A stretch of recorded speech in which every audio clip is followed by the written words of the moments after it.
Hello students, welcome back to physics with Shubham sir. आज हम लोग मैकेनिकल प्रॉपर्टीज़ ऑफ सॉलिड्स का दूसरा लेक्चर लेके आए हैं। इसके पहले हमने पहला लेक्चर अपलोड किया जिसमें इंट्रोडक्शन किया था, इंट्रोडक्शन ऑफ द प्रॉपर्टीज़ जो हमको पढ़नी है। और हमने एक स्पेशल प्रॉपर्टीज मतलब जो पहली प्रॉपर्टी उसका डिटेल में इंट्रो लिया, जिससे इलास्टिसिटी जिसको हमने बोला। ठीक है, इलास्टिसिटी यानी जो हम लोग देखते हैं रबर वगैरह को खींचो तो वो फिर से वापस अपने शेप में आ जाता है, स्प्रिंग को खींच के छोड़ो तो स्प्रिंग वापस अपने शेप में आ जाती है। ये सब चीज़ें, इसी को हम बोलते हैं प्रॉपर्टी ऑफ इलास्टिसिटी। ठीक है, और इसके बेसिस पे हमने इलास्टिक बॉडीज़ के बारे में बात किया, फिर प्लास्टिसिटी बात किया, और बहुत इंपॉर्टेंट चीज़ हम लोग ने डिस्कस किया कि इलास्टिसिटी का प्रॉपर्टी आता कहाँ से है। हम लोग ने ओरिजिन पे भी बात किया है। तो बहुत अच्छा होगा अगर तुम वो लेक्चर देख के आओ, तुमको इंसाइट मिलेगा कि क्या चल रहा है इलास्टिसिटी में, क्यों एक्चुअल में इलास्टिसिटी का प्रॉपर्टी है। अदरवाइज़ मेन जो एग्ज़ाम में आने वाली चीज़ें होती हैं वो तो यहीं से होती हैं। हाँ, एक आध दो डेफिनेशन जो पिछले लेक्चर में बताया है वो सब तुमको आना चाहिए, एग्ज़ाम पॉइंट ऑफ व्यू का बात कर रहा हूँ। चलो, ये जो इलास्टिसिटी का प्रॉपर्टी है ना, property to regain it size and shape, कोई बॉडी का property to regain it size and shape after the removal of deformation force, ये जो प्रॉपर्टी है, इस प्रॉपर्टी को हमको अगर एक्सप्लेन करना है तो हम कुछ टर्म्स में एक्सप्लेन करते हैं, कुछ साइंटिफिक टर्म्स में एक्सप्लेन करते हैं, कुछ फिजिक्स से रिलेटेड टर्म्स में एक्सप्लेन करते हैं। जैसे पहला जो टर्म हमको पढ़ना है ना, वो हमको पढ़ना है स्ट्रेस के बारे में। स्ट्रेस वो वाला स्ट्रेस नहीं जो हम सब लेते हैं, पेपर आ रहा है स्ट्रेस आ रहा है, एग्ज़ाम आ रहा है स्ट्रेस आ रहा है, फुटबॉल का फाइनल है स्ट्रेस है, नहीं, वो सब स्ट्रेस का बात नहीं कर रहा हूँ मैं जो स्ट्रेस का बात कर रहा हूँ वो स्ट्रेस जो बॉडी में प्रोड्यूस होता है। देखो, जैसे फॉर एग्जांपल मैं एक स्प्रिंग का बात करता हूँ, लेट्स से ये एक स्प्रिंग है। ठीक है, ये स्प्रिंग को सपोज एक मास यहाँ पे लगा है, मैं बस एक आइडिया बता रहा हूँ कि स्ट्रेस का मीनिंग क्या है।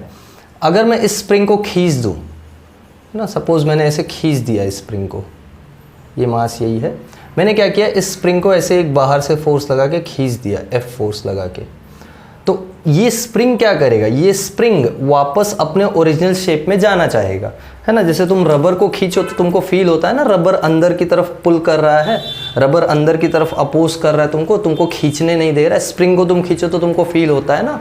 तो ये जो फोर्स स्प्रिंग खुद से प्रोड्यूस कर रहा है खुद के अंदर, इसको हम बोलते हैं रीस्टोरिंग फोर्स।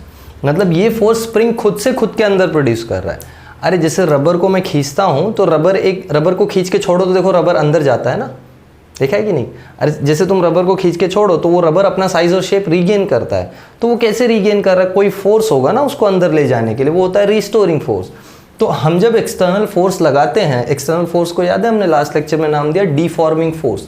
तो ये जो डीफॉर्मिंग फोर्स हम लगाते हैं उसके अगेंस्ट में ये स्प्रिंग एक रीस्टोरिंग फोर्स प्रोड्यूस करता है।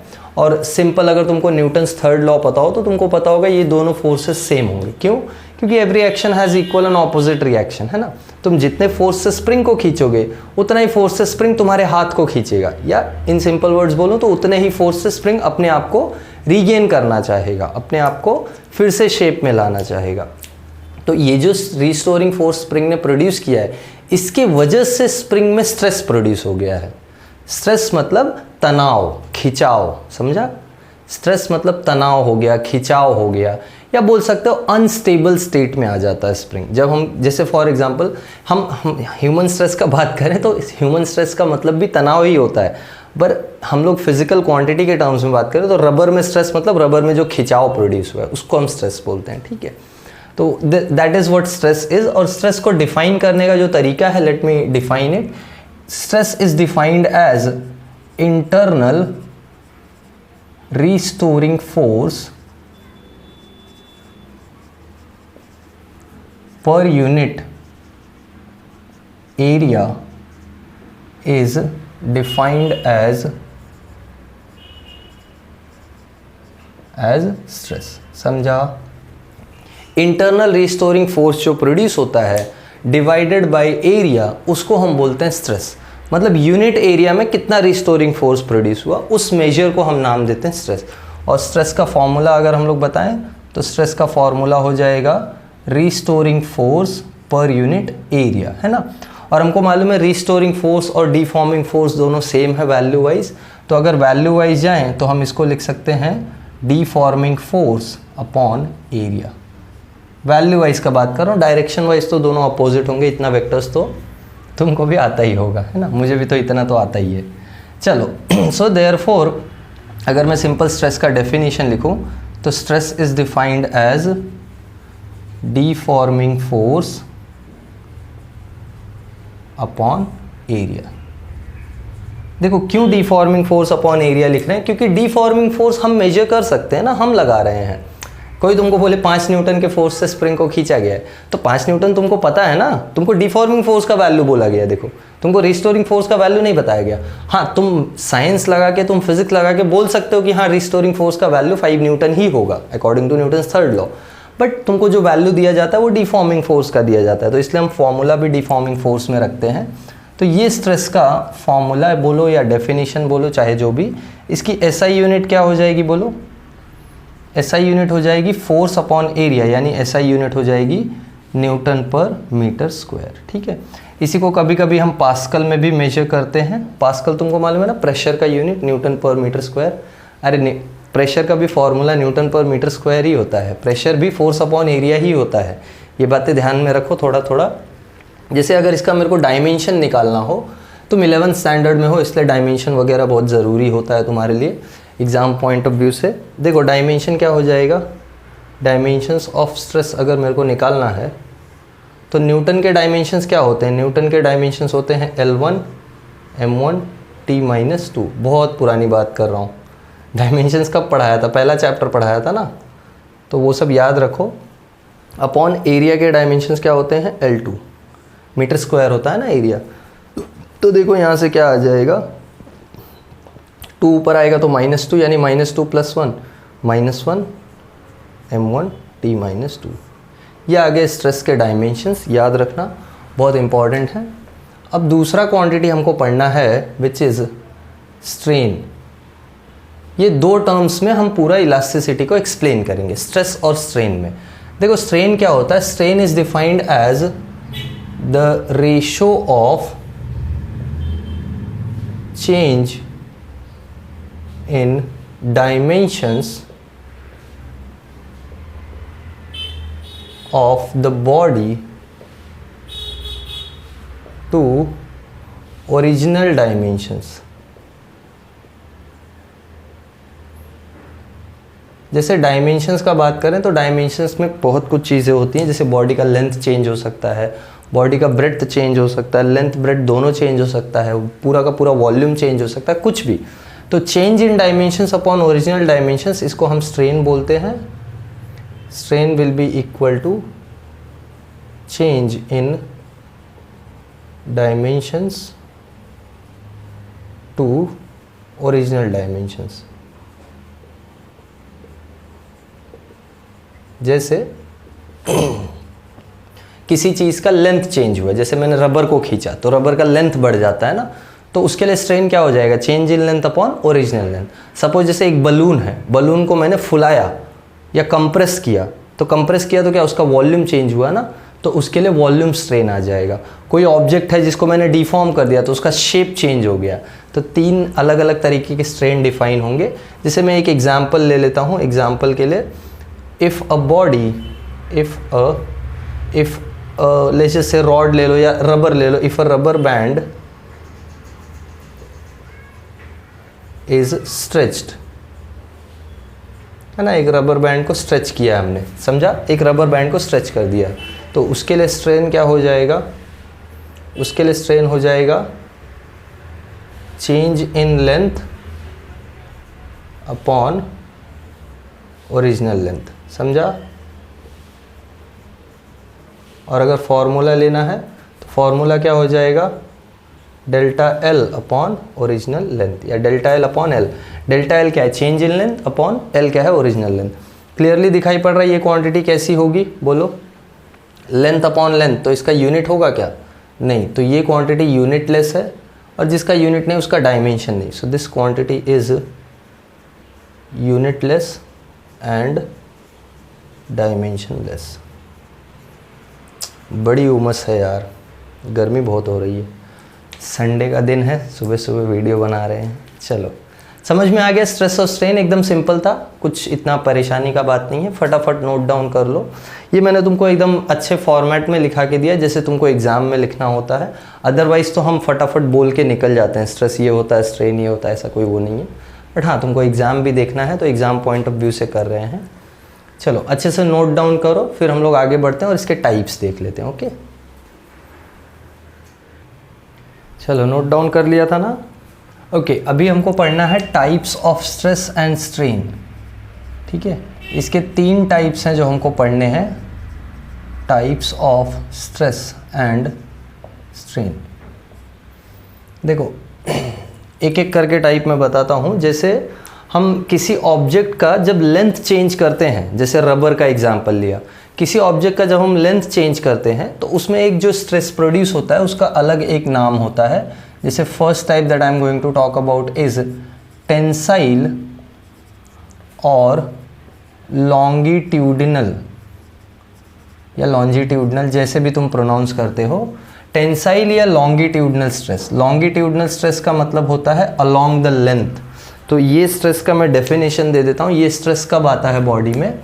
When the deforming force, when the deforming force is applied along the length of the object या perpendicular to cross section of the object or perpendicular to cross section area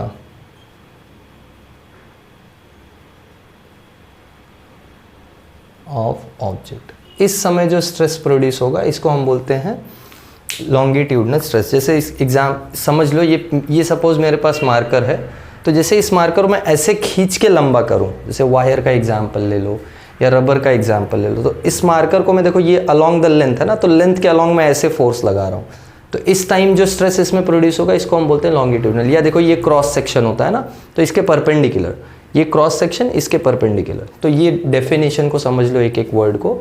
अगर हम इसको define करना चाहें तो stress कैसे define होगा, एक एग्जाम्पल ले लो। एग्जाम्पल के लिए सपोज मेरे पास एक वायर है, ठीक है, ये सपोज ऐसे एक मेरे पास वायर था, ये वायर का कुछ ओरिजिनल लेंथ L था, ठीक है। मैंने इस पर एक डिफॉर्मिंग फोर्स लगाया, दोनों तरफ से इसको खींचा गया है, ठीक है, ऐसे वायर को खींचा गया है। तो सपोज़ कर लेते हैं कि ये वायर का लेंथ जो है वो बढ़ गया, बढ़ेगा ही ऑफ कोर्स। तो ये एक एक्सटेंशन मैं कंसिडर कर ले रहा हूँ कि सपोज़ ये जो वायर था इसका लेंथ बढ़ गया, ओके। अब देखो इसका लेंथ बढ़ के कितना हो गया है, लेशेस से अगर मैं ये L बोल देता हूँ, तो अब इसका लेंथ बढ़ के L प्लस डेल्टा L हो गया, ठीक है। डेल्टा L को हम लोग स्मॉल डेल्टा L लेके चलते हैं, change in length. So this is my elongated stretched length, है ना। समझा क्या हुआ? ओरिजिनल वायर था, रबर था, कुछ भी जैसा जो भी लेंथ वाला एग्जांपल तुम अज्यूम कर सकते हो। वायर है, रबर है, उसको खींचा तो उसका लेंथ बढ़ गया, ठीक है। अब लेंथ बढ़ गया है तो इसमें जो स्ट्रेस प्रोड्यूस होगा उसको हम लोग कैसे डिस्क्राइब करेंगे? देखो इसमें स्ट्रेस किधर प्रोड्यूस होगा, रिस्टोरिंग फोर्स ऐसे प्रोड्यूस होगा ना, ये होगा ना रिस्टोरिंग फोर्स, राइट, ये होगा ना रिस्टोरिंग फोर्स। देखो तो रिस्टोरिंग फोर्स, और ये देखो क्रॉस सेक्शनल एरिया, तो restoring force per unit area cross sectional area, इसको हम बोलेंगे टेंसाइल स्ट्रेस या लॉन्गिट्यूडनल स्ट्रेस। तो लॉन्गिट्यूडनल स्ट्रेस का डेफिनेशन क्या हो जाएगा, या फॉर्मूला बोलूँ तो longitudinal stress will be equal to force per unit area, okay. और ये सिंपली हो जाएगा F/A, इतना चीज़। दूसरा लॉन्गिट्यूडनल स्ट्रेन, इसमें हम लोग स्ट्रेस एंड स्ट्रेन भी लिख देते हैं, स्ट्रेस एंड स्ट्रेन हम दोनों एक साथ डिफाइन कर रहे हैं ना। Types of stress and strain, तो लॉन्गिट्यूडनल स्ट्रेन क्या हो जाएगा, लॉन्गिट्यूडनल स्ट्रेन, लॉन्गिट्यूडनल स्ट्रेन होगा। स्ट्रेन क्या होता है, change in dimensions upon original dimensions. Length के केस में क्या चेंज हो रहा है, लेंथ ही तो चेंज हो रहा है, तो तुम लिखोगे change in length upon original length. देखो टॉपिक एकदम सिंपल है तो बोरिंग लग जाएगा तुमको, मैं बस इसलिए इतना फॉर्मेट में लिख रहा हूँ कि तुमको एग्ज़ाम में लिखना पड़ता है, बाकी और कोई रीज़न नहीं है। तो ये हो जाएगा डेल्टा L बाई L। ये आ गया लॉन्गिट्यूडनल स्ट्रेन का फॉर्मूला, समझ में आ गया?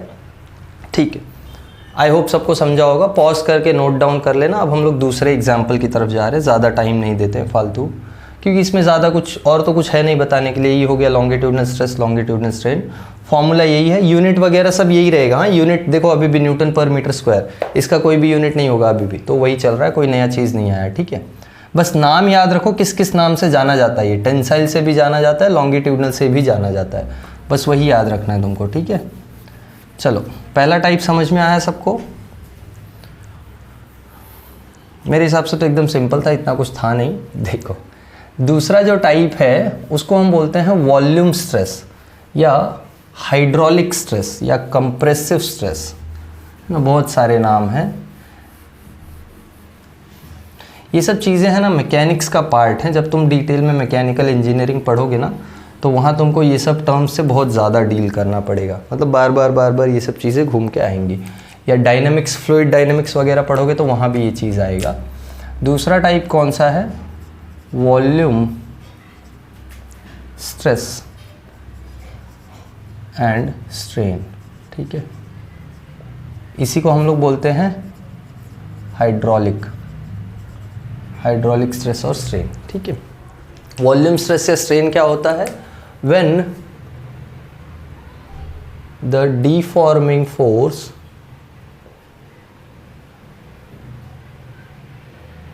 is applied from all the directions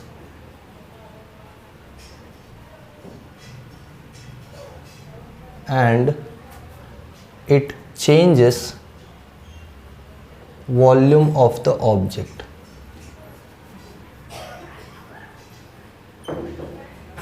जैसे इस पेन को ले लो या किसी भी चीज़ को, जैसे फॉर एग्जांपल ये बॉटल है, इसको मैं सब तरफ से इक्वल फोर्स लगाऊं तो ये कंप्रेस हो जाएगा। जैसे एक एग्जांपल ले लेता हूं मैं, सपोज जैसे मेरे पास ये एक ब्लॉक था, ठीक है, ये ब्लॉक को हमने चारों तरफ से इक्वल कंप्रेशन लगाया, ये F फोर्स, ये F फोर्स, ये F फोर्स। ठीक है, ये एग्जाम्पल नहीं इमेजिन हो रहा है तो बलून का एग्जाम्पल ले लो। सपोज जैसे ये बलून है, ये बलून को चारों तरफ से इक्वल फोर्स लगाया। देखा होगा ना कभी कभी बच्चे क्या, हम भी, हमारे भी हाथ में बलून आए तो हम कंप्रेस करने का ट्राई करते हैं।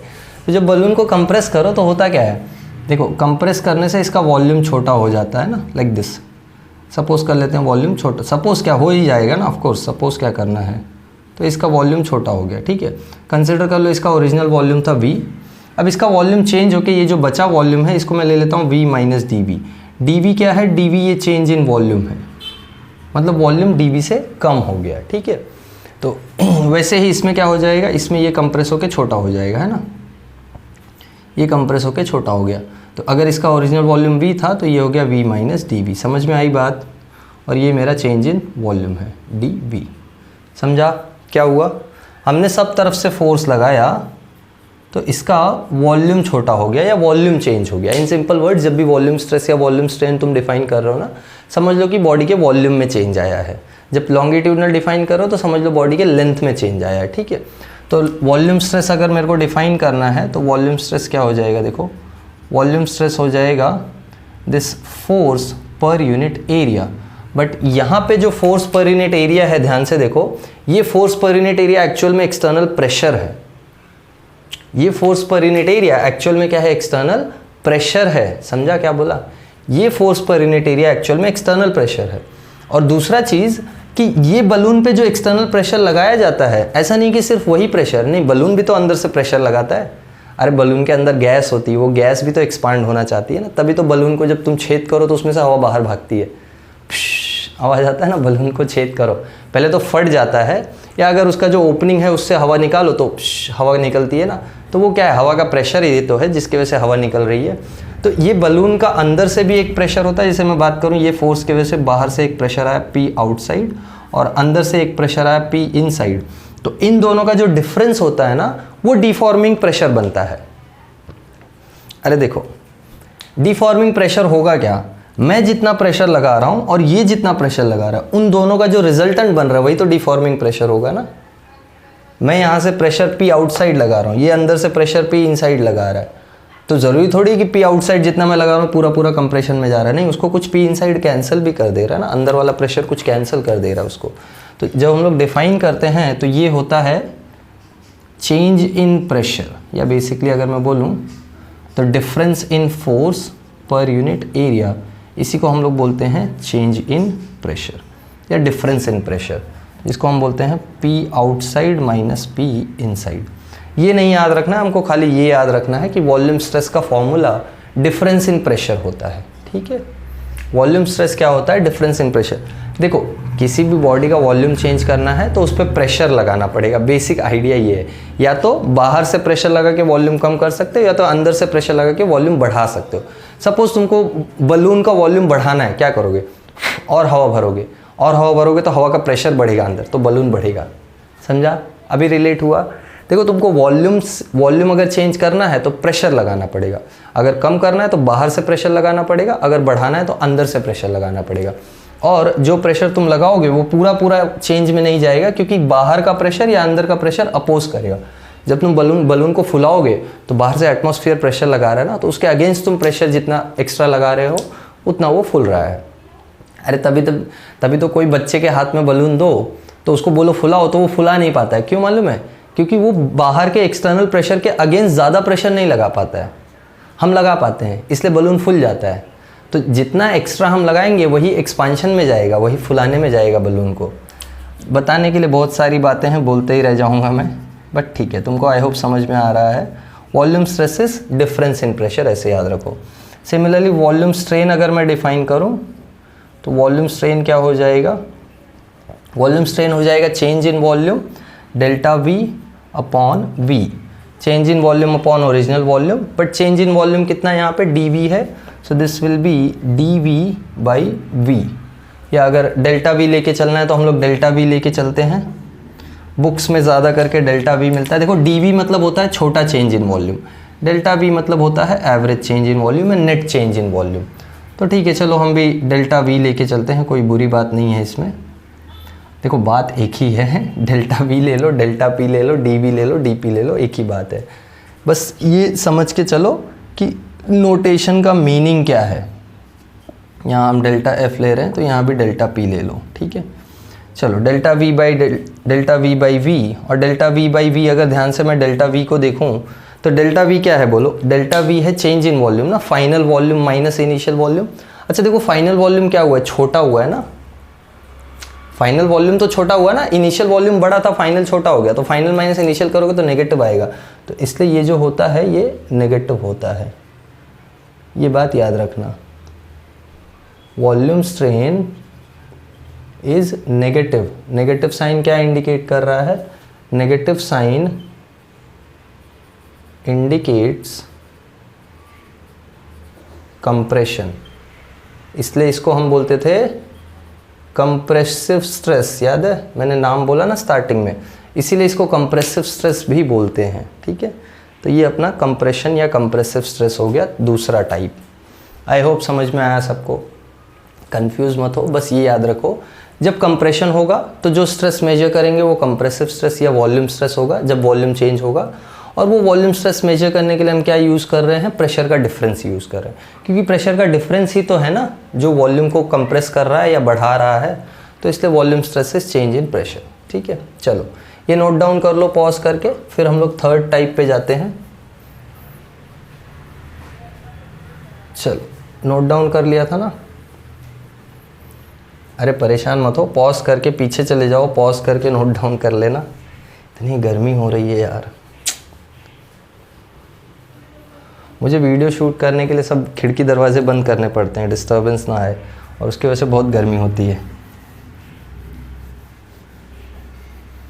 फ़ैन भी बंद रखना पड़ता है ताकि फ़ैन का डिस्टर्बेंस ना आए, वरना फ़ैन का और ज़्यादा डिस्टर्बेंस आएगा, इसलिए मुझे बंद रखना पड़ता है। ठीक है, चलो तीसरा टाइप पढ़ लेते हैं, जो कि है जब बॉडी के शेप में चेंज आता है तब, उसको हम लोग बोलते हैं शेयरिंग स्ट्रेस या sharing strain. Third type sharing stress and strain. Sharing stress और स्ट्रेन बॉडी में कब आता है? शेयरिंग स्ट्रेस और स्ट्रेन बॉडी में तब आता है when deforming force changes the shape of the body। जब बॉडी के शेप में चेंज आता है ना, तब उसको हम तब हम उसको शेयरिंग स्ट्रेस बोलते हैं, तब जो स्ट्रेस प्रोड्यूस होता है। एक बहुत सिंपल सा एग्जांपल ले रहा हूँ, ध्यान से देखना। हम इसको ज़्यादा कॉम्प्लिकेट नहीं करेंगे क्योंकि ये बहुत ही कॉम्प्लिकेटेड पार्ट है मैकेनिक्स का या मैकेनिकल इंजीनियरिंग का। मैं एकदम सिंपल तरीके से बताता हूँ, जो कि तुम्हारे बुक में भी सिंपल तरीके से ही दिया होता है। जैसे फॉर एग्जांपल ये मेरे पास एक ऑब्जेक्ट है, देखो इस ऑब्जेक्ट का मैंने एक लेयर ऐसे फिक्स रखा है। एग्जांपल के लिए एक जेली ले लो, ठीक है, जेली ऐसे रखी हुई है और उस जेली पे मैंने ऐसे ये फोर्स लगाया है, इसको बोलते हैं टेंजेंशियल फोर्स। कौन सा फोर्स बोलते हैं? टेंजेंशियल फोर्स, ठीक है। मैंने एक टेंजेंशियल फोर्स लगाया, जिसके वजह से होगा क्या, जिसके वजह से ये ऐसे डिफॉर्म हो जाएगा और इसका शेप देखो कैसा हो जाएगा, इसका शेप कुछ ऐसा हो जाएगा। ओरिजिनली ये ऐसे था, ओरिजिनली ये ऐसे था लाइक दिस। ये वाली लेयर फिक्स्ड है, याद रखना, ठीक है, ये वाली लेयर फिक्स्ड है। अब इसका जो शेप है वो, या उसका जो शेप है, उसका जो स्ट्रक्चर है वो यहाँ आ गया है। This is what has happened to the body. ध्यान से समझो क्या हुआ है, देखो ये हुआ है, ये बॉडी अब कुछ ऐसी दिखाई पड़ रही है। तो ये इतना जो है इसमें डिफॉर्मेशन आ गया, इतना इसके शेप में चेंज आ गया। ओरिजिनली यहाँ पे थी ना बॉडी ऐसे, तो इतना इसका डिफॉर्मेशन हो गया। देखो टेंजेंशियल फोर्स लगाने का मीनिंग समझाना क्या हुआ, ऐसे फोर्स लगाया तो बॉडी ऐसे शेप। जेली देखा है ना, जेली पड़ा हुआ, उसको ऐसे ऊपर से धक्का मारो तो जेली ऐसे ऐसे ऐसे होती है ना, तो वही उसका शेप चेंज हुआ है, ठीक है। जब शेप चेंज हुआ है तो हम शेप के लिए क्या मेजर करते हैं, ये जो एक टेंजेंशियल फोर्स हमने लगाया, this force per unit area, इसी को हम बोलते हैं टेंजेंशियल या शेयरिंग स्ट्रेस। दूसरा चीज़, ये जो डिफॉर्मेशन हुआ है ना, इसको अलग तरीके से थोड़ा मेजर करना है। देखो जैसे ये थीटा है और ये एक्स है, जिसको हम बोलते हैं लैटरल डिफॉर्मेशन, यानी इसके लैटरली कितना डिफॉर्मेशन आया है। और इसको, ये जो लेयर फिक्स्ड है फ्री लेयर से, उसको हम बोलते हैं लेंथ, ठीक है। एच बोलो, या यूजुअली हम लोग एच यूज़ करते हैं क्लासेस वगैरह में पढ़ाने के टाइम, तो मैं एच ही यूज़ करता हूँ। H is basically height of free layer from the fixed layer, या height of upper layer from the fixed layer. Fix layer से, ये जो फिक्स लेयर है तुम्हारी, इससे ये जो ऊपर वाली लेयर है, इसका डिस्टेंस कितना है या इसका हाइट कितना है, उसी को हमने बोला है एच। थोड़ा डायग्राम टेढ़ा लग रहा है क्या? चलो अच्छा बना देता हूँ लाइक दिस। अब ठीक है, फाइन। ये x है तो ये भी x होगा, ध्यान रखना, ठीक है, ये भी x होगा। ऑल राइट, चलो हम लोग डिफाइन कर लेते हैं शेयरिंग स्ट्रेस।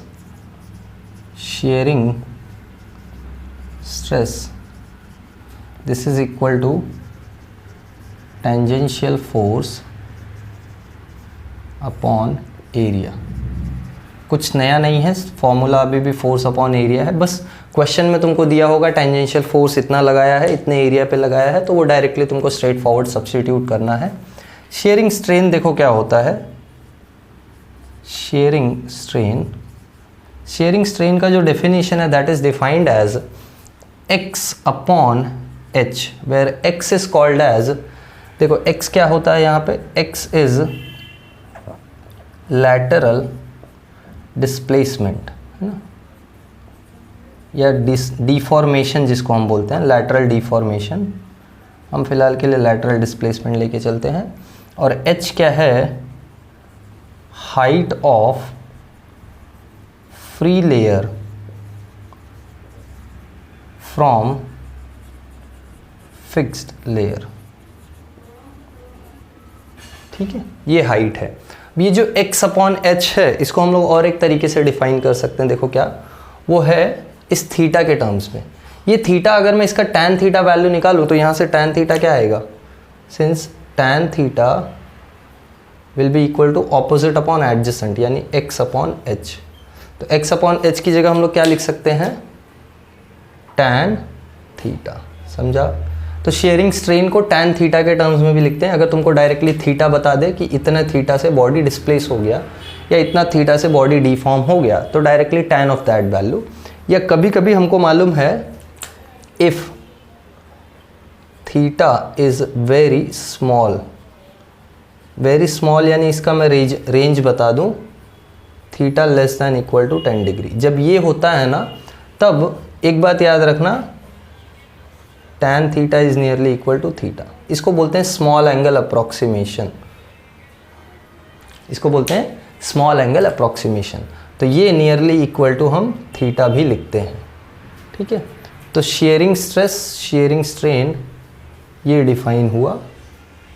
शेयरिंग स्ट्रेस क्या हो गया, tangential force upon area. Sharing strain हो गया x अपॉन h, जहाँ पे x है lateral displacement upon height of free layer from fix layer, या h।